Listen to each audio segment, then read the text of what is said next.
با یکی شما درود بینندگان عزیز.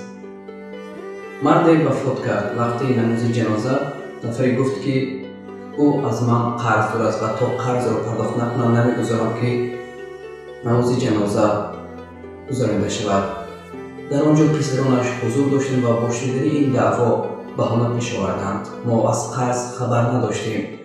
پدرمان اویده قرض به ما چیزی نگفته بود و این بحث آنها باعث شد که وقتی نماز جنازه کمی طول کشد. دختر این مرد از قضیه آگاه شد و چقدر زر و زیوری که داشت آورد و به صاحب قرض داد و گفت اما شما حالا این کیلوواری ها را گیرید و بقیه قرض را نیز بدتر من پرداخت میکنم، چون که نمیخواهم جسد پدرم در آن دنیا عذاب بکشد.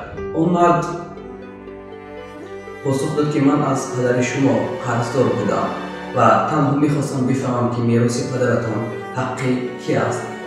مردم بهشان گفتند اگر داشتن پسر و نصف دنیا برابر باشد پس داشتن دختر برابر با کل دنیا است.